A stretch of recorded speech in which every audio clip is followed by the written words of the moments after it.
வணக்கம் students, welcome. இன்னைக்கு நம்ம கெமிக்கல் கைனடிக்ஸ் சாப்டர்ல ஒரு ரொம்ப இம்பார்ட்டன்டான டாபிக் பத்தி பார்க்க போறோம். Integrated rate equations. ரெடியா? வாங்க ஸ்டார்ட் பண்ணலாம். நீங்க எப்போவாவது யோசிச்சு பார்த்திருக்கீங்களா? ஒரு டாக்டர் எப்படி கரெக்டா உங்களுக்கு எவ்வளோ டோஸு, எத்தனை மணி நேரத்துக்கு ஒரு தடவை சாப்பிடணும்னு சொல்றாங்க? அதுக்கு முக்கியமான காரணம், அந்த மெடிசன் உங்க பாடியில எவ்வளோ நேரம் வேலை செய்யும், எவ்வளோ நேரம் ஆக்டிவா இருக்கும்னு அவங்க ப்ரெடிக்ட் பண்ணணும்.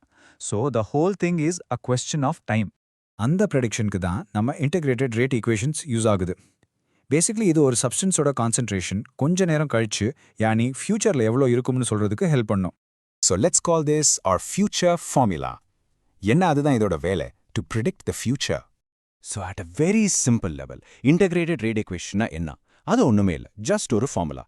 இந்த ஃபார்முலா ஒரு ரியாக்டன்ட்டோட கான்சென்ட்ரேஷனையும் டைமையும் ஒன்றா கனெக்ட் பண்ணுது. அவ்வளோதான் விஷயம். இப்போ நிறைய ஸ்டூடெண்ட்ஸ் கன்ஃபியூஸ் பண்ற ஒரு விஷயம் இது. ரேட் லாக்கும் இன்டிகிரேட்டட் ரேட் ஈக்குவேஷனுக்கும் என்ன டிஃப்ரென்ஸ்? ரொம்ப சிம்பிள். ரேட் லாங்கிறது இப்போ இந்த செகண்ட்ல ரியாக்ஷன் எவ்வளோ ஸ்பீடா போகுதுன்னு சொல்றது. ஒரு ஃபோட்டோ எடுக்கிற மாதிரி, இட்ஸ் அ ஸ்னாப்ஷாட். ஆனால் இன்டிகிரேட்டட் ரேட் ஈக்குவேஷன்கிறது 10 நிமிஷம் கழிச்சோ 1 மணி நேரம் கழிச்சோ கான்சென்ட்ரேஷன் என்னவா இருக்கும்னு சொல்றது. ஒரு படம் பார்க்குற மாதிரி, இட்ஸ் அ மூவி. இன்னொரு காமன் மிஸ்டேக் என்னன்னா, நிறைய பேர் கான்சென்ட்ரேஷன் ஒரு ஸ்ட்ரெயிட் லைன்ல குறையும்னு நினைப்பாங்க. அப்படி இல்லை, மோஸ்ட் ரியாக்ஷன்ஸ்க்கு அது ஒரு கர்வா தான் குறையும். ஏன்னா ரியாக்ஷன் நடக்க நடக்க ரியாக்டன்ஸ் குறையறனால ரியாக்ஷன் ஸ்பீடும் ஸ்லோ ஆகும். இந்த கான்செப்டை இன்னும் ஈஸியா புரிஞ்சுக்க வாங்க ஒரு சூப்பர் அனாலஜி பார்ப்போம். The training bathtub analogy. Just imagine பண்ணுங்க, ஒரு பேட்டப் ஃபுல்லா தண்ணி இருக்கு, அது ட்ரெயின் ஆயிட்டு இருக்கு. இப்போ ரைட் நவ் இந்த நிமிஷம் தண்ணி எவ்வளோ ஃபாஸ்டா வெளியே போகுதோ அந்த ஸ்பீடு தான் ரேட் லா. ஆனா இப்போ ஒரு கேள்வி, 5 நிமிஷம் கழிச்சு தண்ணி லெவல் எவ்வளோ இருக்கும் நம்ம ப்ரெடிக்ட் பண்ணணும்னா என்ன பண்ணுவோம்? அது சொல்ற ஒரு ஃபார்முலா இருந்தா அதுதான் நம்ம integrated rate equation. It predicts the future state. இப்போ இதை மேப் பண்ணி பார்ப்போம். பாத்டப்ல இருக்கிற வாட்டர் லெவல் தான் நம்ம கெமிக்கல் ரியாக்ஷன்ல ரியாக்டன் கான்சென்ட்ரேஷன். தண்ணி வெளியே போற ஸ்பீட், யானி ட்ரெயின் ஃப்ளோ ஸ்பீட் தான் நம்ம reaction rate. And future water லெவலை ப்ரெடிக்ட் பண்றது தான் நம்ம இன்டகிரேட்டட் ரேட் ஈக்குவேஷன். அப்போ எதுக்கு இந்த ஈக்குவேஷன்ஸ்லாம் தேவைப்படுது?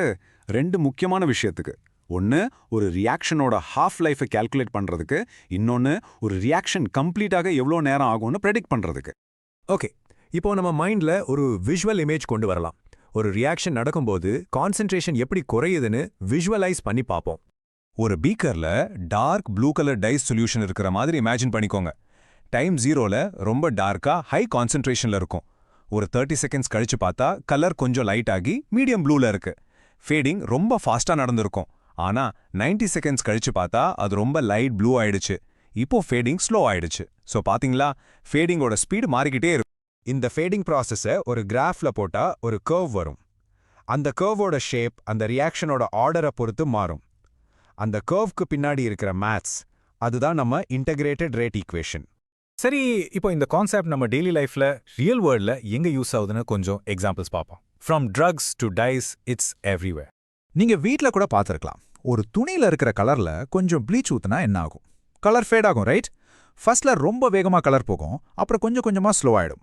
இந்த ஃபேடிங் ப்ராசஸ் ஒரு ஃபர்ஸ்ட் ஆர்டர் இன்டகிரேட்டட் ரேட் ஈக்குவேஷனோட கர்வோட பர்ஃபெக்டா மேட்ச் ஆகும். இப்போ நம்ம ஆரம்பத்துல பேசின அந்த மெடிசன் எக்ஸாம்பிள்க்கே வருவோம். சப்போஸ் நீங்க ஒரு 500 mg டேப்லெட் சாப்பிட்றீங்க. ஒரு 6 hours கழிச்சு உங்க பாடியில பாதி, யானி 250 mg தான் இருக்கும். அதை தான் நம்ம ஒரு ஹாஃப் லைஃப்னு சொல்றோம். இன்னொரு 6 hours, ஸோ டோட்டலாக 12 hours கழிச்சு அதுலேயும் பாதி 125 mg தான் இருக்கும். இதை வச்சு தான் டாக்டர்ஸ் அடுத்த டோஸ் எப்போ எடுத்துக்கணும்னு டிசைட் பண்றாங்க.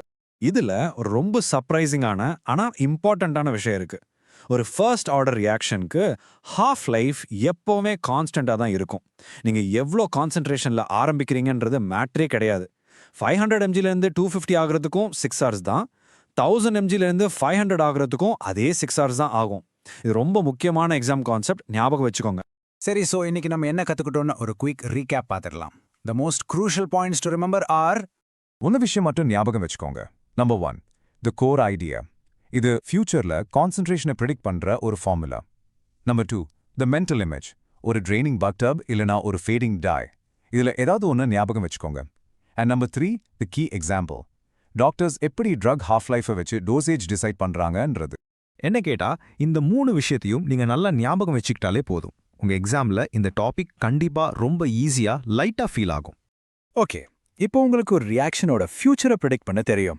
ஜஸ்ட் யோசிச்சு பார்த்தீங்கன்னா உங்க டெய்லி லைஃப்ல இருக்கிற எந்த ப்ராசஸை நீங்க இந்த கான்செப்ட் வச்சு ஃபர்ஸ்ட் மாடல் பண்ணணும்னு நினைக்கிறீங்க.